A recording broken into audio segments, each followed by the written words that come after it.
Samantala, pinabulaanan ni Davao City Vice Mayor Paulo Duterte ang akusasyon ni Edgar Matubato na inutos niya ang pagpatay sa negosyanteng si Richard King.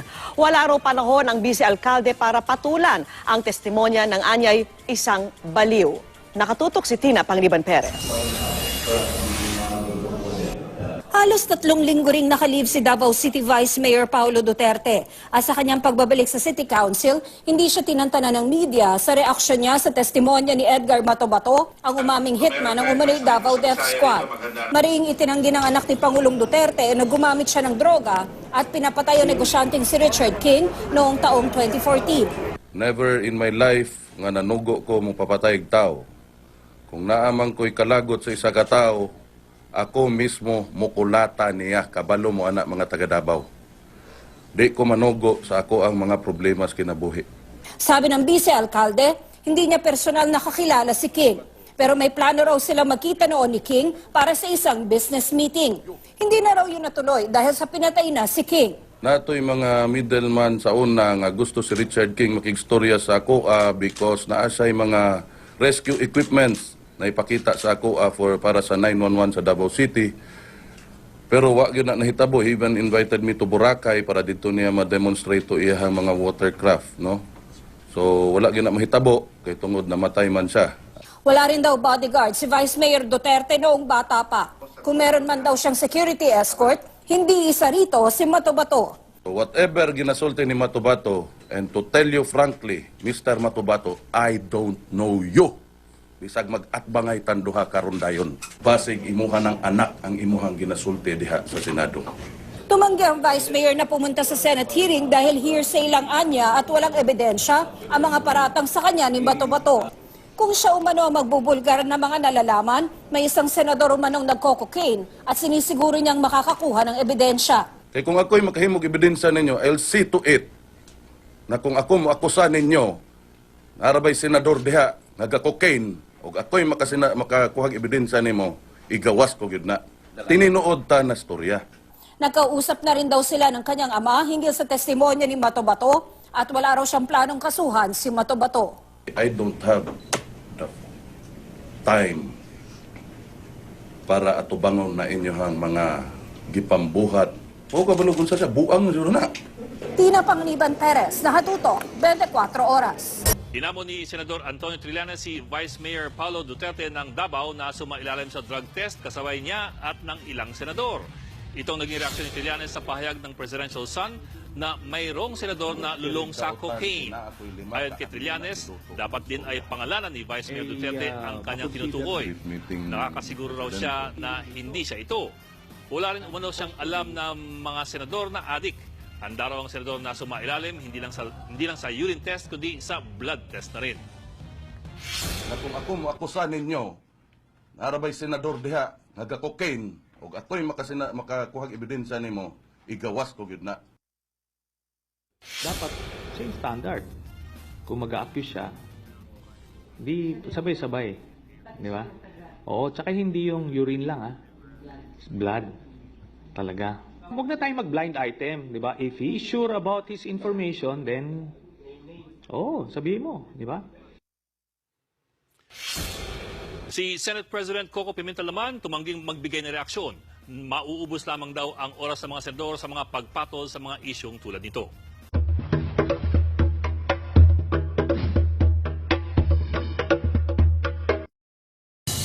Handa raw i-turn over ni Senator Antonio Trillanes IV si Edgar Matubato sa PNP oras na matanggap nila ang arrest warrant para sa testigo. Naglabas na kasi ng warrant of arrest ang korte sa Davao City matapos hindi makadalo sa arraignment si Matubato para sa kaso niyang illegal possession of firearms. Pakiusap ni Trillanes, hayaan siyang mismo ang personal na magdala kay Matubato sa Camp Crame para i-turn over kay PNP Director General Ronald Bato de la Rosa. Yan ay para maiwasan daw ang gulo na pwedeng mangyari kung aarestuhin pa si Matubato. Dagdag pa ni Trillanes, walang intensyon na hindi dumalo sa arraignment si Matubato. Hindi raw siya nakapunta dahil hindi niya alam na meron pala siyang arraignment. Kahit ang abogado niya, hindi raw ito alam. Handa rin daw si Trillanes na bayaran ang piyansa para kay Matubato. Sa ngayon ay si Trillanes ang nangangalaga at nagbibigay ng proteksyon kay Matubato na nagpakilalang hitman ng Dimanoy Davao Death Squad. Ako ang naghahawak ng kanyang custody and security. So pwede niyong ipadaan sa akin yung warrant of arrest at ako na ang magpapaabot sa kanya para hindi niyo na kailangan hanapin pa at wala ng untoward incident. Interpretation, tinutulungan ko pa eh. Sinabi ko pa nga sa kanya doon sa loob ng refectory, cool ka na, kaya mo, huwag ka mag-iinit dahil ganyan talaga, mahirap talaga. Eh pagkatapos nung tinago naman yun, ako napaka-unfair naman. Una pa, hindi ba sabi ko pa nga eh, I think it's just an oversight. I think it's just an oversight. Hindi sinasadya. Pero nung nakita ko na talagang may mga testigo, tapos nung lumapit, ang nag-trigger sa akin, umalis yung testigo, samantalang may order, huwag kang aalis, dahil andito pa yung mga yan. Alam nyo aalis na yan bukas. Eh bakit umalis? Dahil nagkalabasan na meron pa ng kaso. Eh syempre, puputok na yan. You cannot help us all feel, si Lacson lang gusto niya, terminate na eh. Tigil na. Ito ayoko. Ba't natin terminate ito? Eh, sasabihin ng tao, tatago tayo. Eh, pero nung lumabas nga yung note na sabi nga, dinala because nako-compromise na yung security, eh, dapat nagpaalam. Dapat nagpaalam. Kasi kung nagpaalam, at least magkakaalaman, di ba? At saka, andun ako sa oversight lang yan. Sige na, nasaan ba yung kaso? Pakita nyo. Eh, nung pagka 1+1, naging 2 eh. Diba? Pero sir, pwedeng mag-decide kayo, sir, na i-terminate na dahil dun sa, sabihin na ibang kasama nyo, you were taken for a ride. Pero sir, ito'y tungkol kay Matubato. Kung nagsinungaling man siya, granted nagsinungaling, paano sir yung main reason para dito sa hearings, which is yung EJ ngayong... Ang nagdala kay Matubato sila eh. Ang hinahabol ko, kita naman yun, palagi ko inuulit yung gagawin ng committee, di ba? Hindi naman yun ang hinahabol ko eh. Pero ang lumabas, Matubato was the end all and be all for their case. Nung mag-i-implode na si Matubato, lahat sila sabi, to my mind as a lawyer, hindi ko dadalhin yung Davao group here. Sasabihin lang na, wala kaming kinalaman dyan. So paano yun? Ibig sabihin, hindi talaga yung EJK na nangyayari ngayon ang main purpose, kundi Nila. Davao at Duterte. Nila, Duterte pa rin ang target eh. Ako, ang target ko, abay, teka, magpaliwanag nga kayo. Dala ko papakita ko sa inyo. Bayan by bayan, ito ang pinatay dyan. Ikaw ang provincial director. General De La Rosa, anong ginagawa mo din sa provincial commander na ito?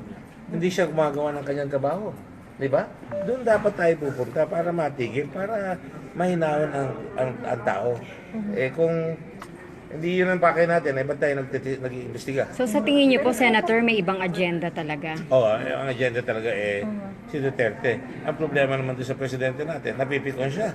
Sinasagot niya lahat. Kaya nga sabi ko nga, nadadapa ka sa sarili mong espada, mahimik ka na, huwag ka na magsasalita, gawin mo lang yung trabaho para matapos tayo. Sigurado may magsusulsul dyan laban sa akin. Hindi ginagawa na senador yun, lalo na siya presidente ganito, no? Pero, mahal natin ang bansa eh. Kailangan sabihin natin dahil maraming issues sa foreign relations na napipigil siya. May mga issue na dapat natin pag-usapan. Committee on Justice and Human Rights, this meeting is now in order, and I will ask Senator Lacson to convene his own committee. On the part of the Committee on Public Order and Dangerous Drugs, this hearing is hereby called to order. Thank you, Ms.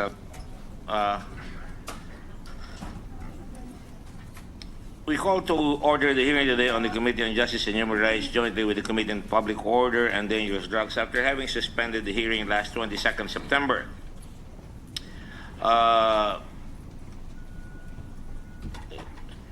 This is a continuation of the resolutions and the privileged speeches made by several senators. There's a Senate Resolution number 9 by Senator Leila de Lima concerning the recent and rampant killings, extrajudicial killings, and summary executions, and to strengthen accountability of law enforcers. That's the highway upon which we are going to traverse in this investigation. At the same time, we have Senate Resolution number 151 by Senator Antonio Trillanes III on the alleged extrajudicial or summary killings purportedly committed by the Davao Death Squad and in order to have the protection of people's basic human rights, and also in pursuance of the campaign against terrorism, drugs, and street crimes.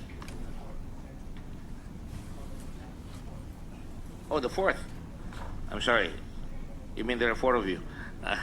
I stand corrected. Let the minutes reflect that Senator Antonio Trillanes is the fourth among several Antonio Trillaneses.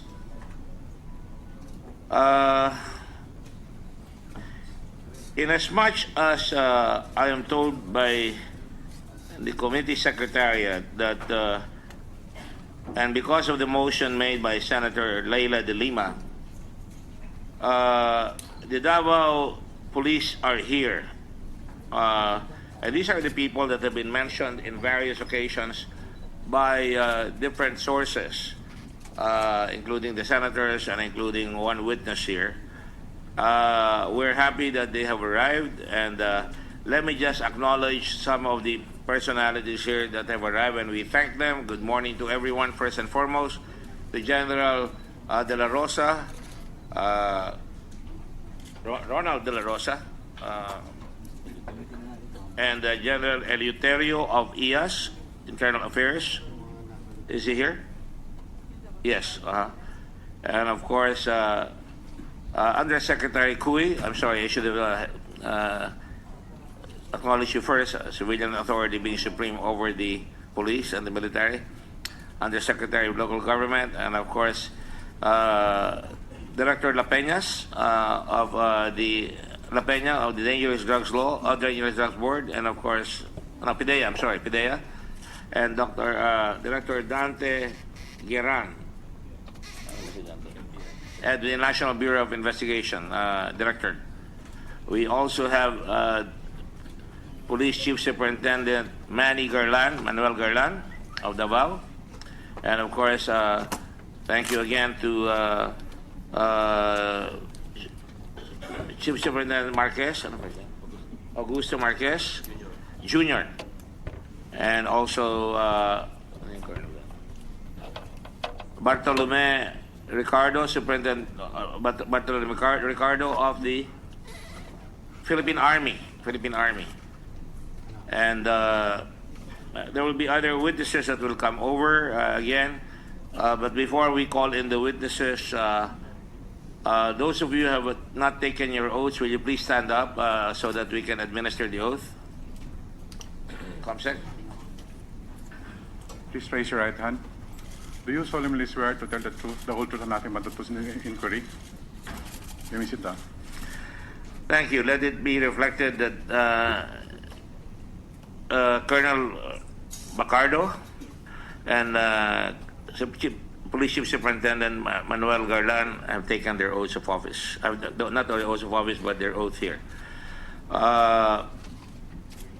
Again, I reiterate the previous rules that we in the committee have agreed upon. There are two lecterns here for all the committee members to use upon recognition.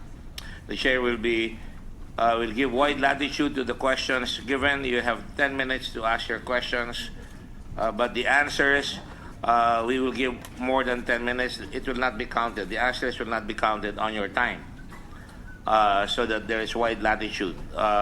Again, I reiterate that if there is need for reiteration or to emphasize or to tell the whole story, the senator will be given, and I'm sure you have given me wide latitude previously to continue the questions. Let me just do this properly so everybody's on the same page. Having said all that, we want to make sure that the committee respect, and I know that all the senators will act with dignity and with candor and with the utmost discipline, so that we can make a very good account of the Senate investigation. The Senate is a very respected body. I don't think I have to bang the gavel and call anybody to order. If there is any disorder, I will bang the gavel so that we can suspend and we can deliberate in private so we can handle it correctly, as we do it in the Senate. Should be no sign of emotion or any sign or indication of parliamentary misconduct. Having said that, Mr. President, I would like to call on, I think I saw the chairman, Senator De Lima raise her hand. Senator De Lima, you're recognized. Thank you, Mr. Chair. Good morning to everyone. Just a brief manifestation for the record for the sake of accuracy, because it was mentioned earlier by the good chair that I was the one, this representation was the one who moved for the issuance of an invitation and or subpoena to the members or the alleged members of the Davao Death Squad, as mentioned by the witness. Based on the transcripts of the September 15, 2016 hearing, which was the first hearing attended by Mr. Edgar Matubato, it was in fact Senator Trillanes who moved for the issuance of an invitation or subpoena. May I just quote? At any rate, I would first move that we subpoena Vice Mayor Paulo Duterte and all the members of the Davao Death Squad as mentioned by our witness, especially those belonging to the Philippine National Police and the NBI.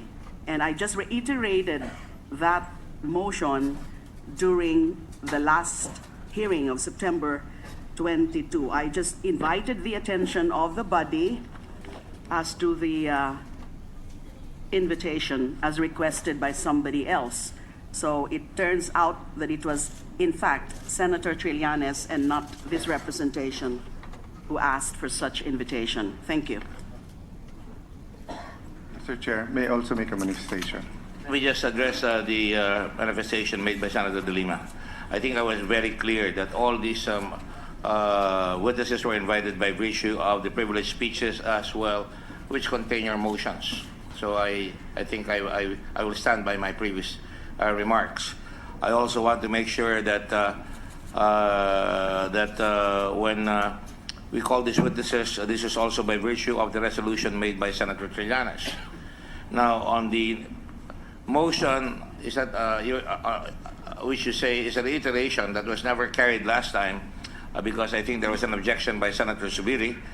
But let me just point out that the committee will later on talk among each other as to whether we will invite them. In the first place, insofar as the Davao Death Squad, there is no finding yet that the Davao Death Squad exists. There is a lot of talk, and that's why we brought them here to find out whether, in fact, there is an existence of a Davao Death Squad. So it is very difficult for the chair, and as well, I'm sure with my confrere, Senator Lacson, to, I hope I am not speaking out of turn, Senator Lacson, to invite the Davao Death Squad because nobody's going to come up and show up just like that. It's not been publicly incorporated in the Securities and Exchange Commission, and there's no effort on the part of anybody to say I'm a member of the Davao Death Squad, and therefore I cannot accede to that second motion unless there is testimony to prove the existence of the Davao Death Squad or admission by any of the witnesses here that such a squad exists and that the following people are members of the Davao Death Squad. Of course, all these statements would have to stand the scrutiny of investigation by the senators before we act. We act with judiciousness here and consideration for the rights of everybody, and we act in the interest of truth. So having said that, I now recognize Senator Cayetano. Go ahead, Senator Cayetano. Thank you, Mr. Chairman, at magandang umaga po sa atin lahat.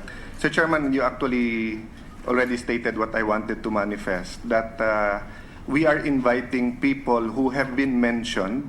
It is the tradition of the Senate that they can defend themselves here. It is the tradition of the Senate that in accordance with the Constitution, a person can confront his accusers. But to call them as members of the Davao Death Squad would be having an unfair conclusion at this time. So Colonel Dionisio Abude, retired of the Heinous Crime Division, SPO3 Las Cañas, who Mr. Matubato continually referred to, PO3 Ayaw and PO3 Jumawan, and others are here today because they were named and invited. If need so, Mr. Chairman, I'm willing to present them, not to attest to the truth of their testimony, but to give them a chance to refute the testimony, to refute or to accede to meaning to confirm or deny the testimony of Mr. Matubato.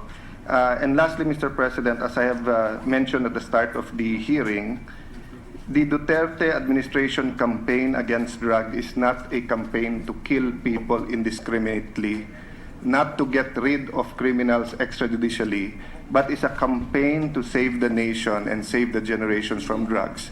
And these policemen will be able to testify how it was done in Davao. Thank you, Mr. Chair. Thank you. Mr. Chairman. Yes, Senator Lacson. Would it be proper and correct to refer to them as members of the Heinous Crime Division? And I'd like to address that to Senator Cayetano or to Chief Superintendent Gerlan, who's the Director of Police Regional Office 11. Would it be the correct and proper nomenclature, if I may say so? Your Honor, they are not all members of the Heinous Crimes Division, so we can refer them maybe as former members of Police Regional Office 11 in general. Thank you. You say former members. That means to say that they have either retired or have been reassigned to other duties Yes, Your Honor. outside of Davao City. If I may give an accounting of the 23 invited, 22 are actually named because one has a double entry. Out of the 22, 12 are still in the active service, and 10 of these are still with the Police Regional Office 11.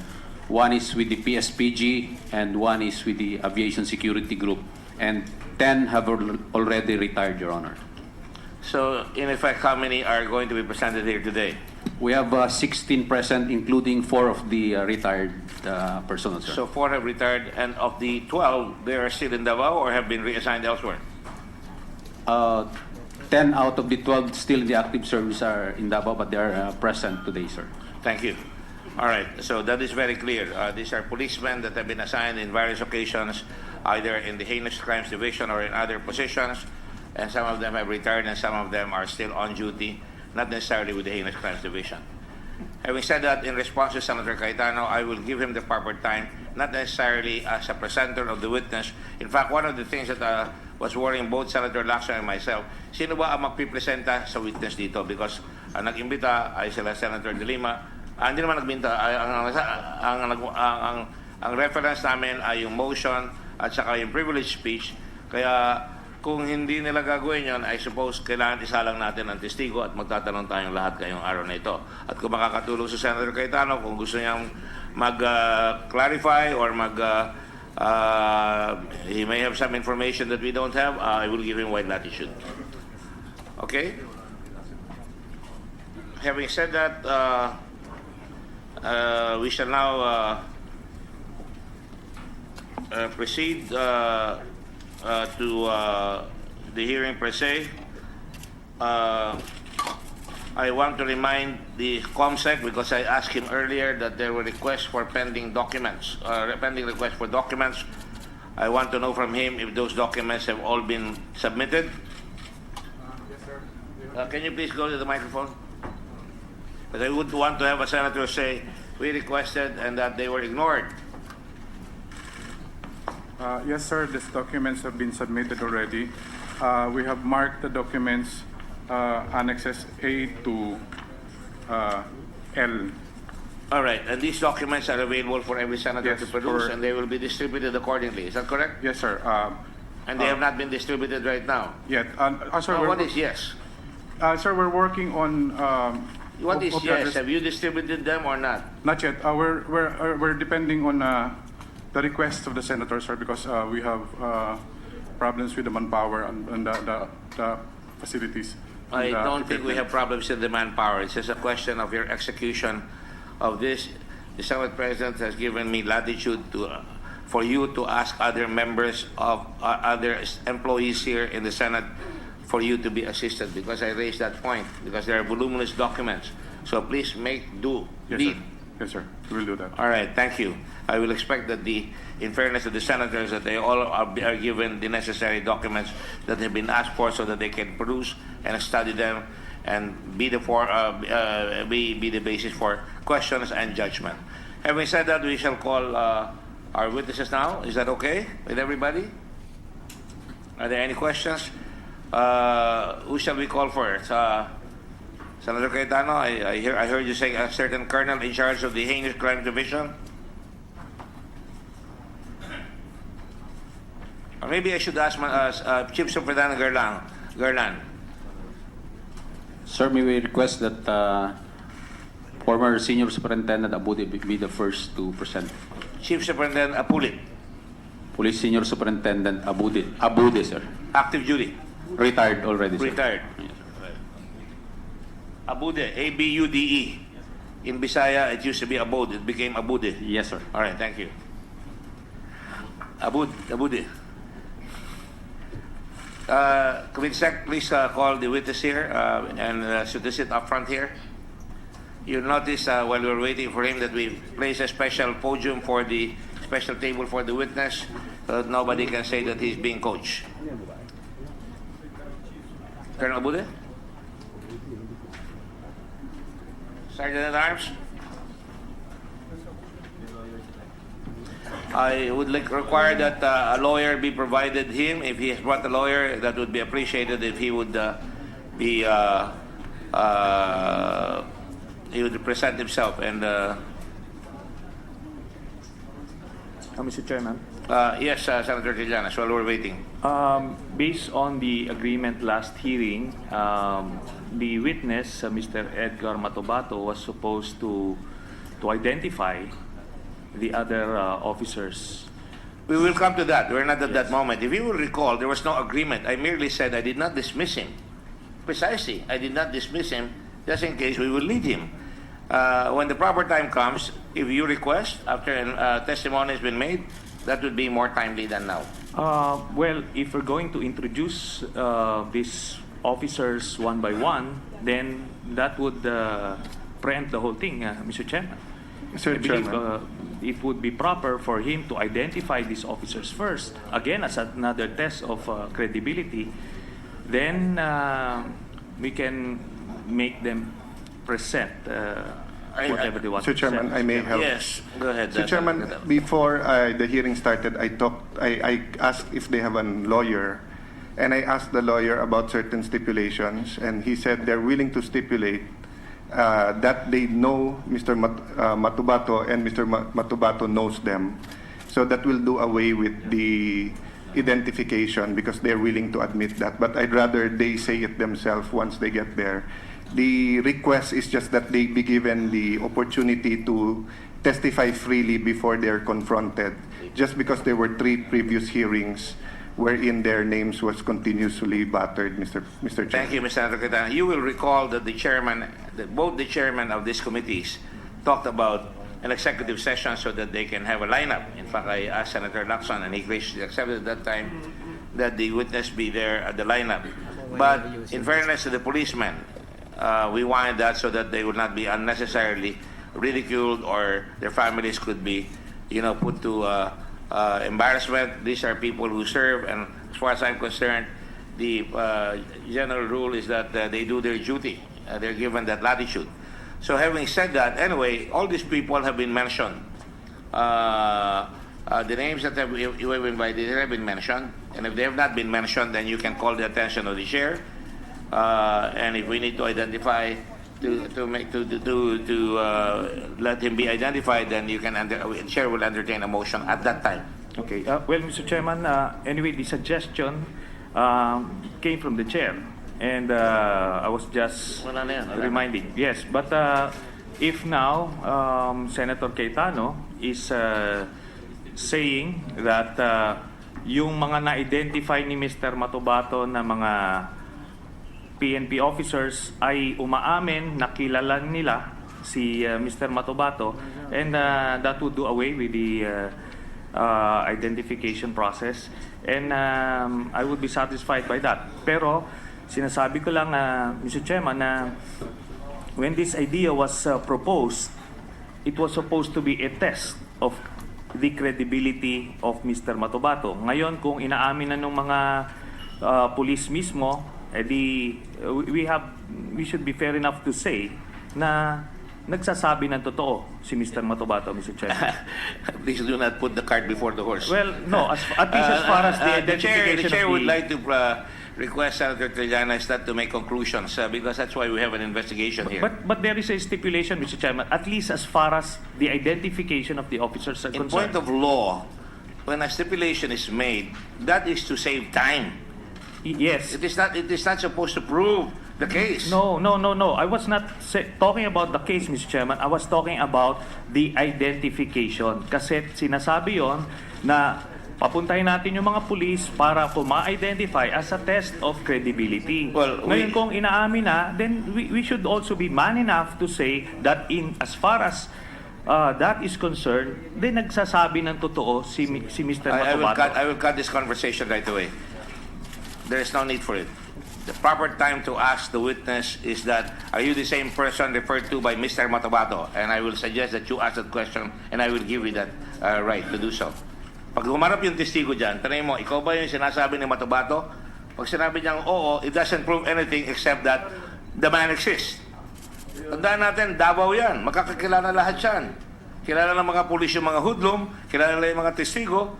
Nag-verify naman ako, kaya alam ko yung sinasabi ko rito. So, give me some latitude. Proceed, please. Is the witness here already? Would you please ask him to move forward?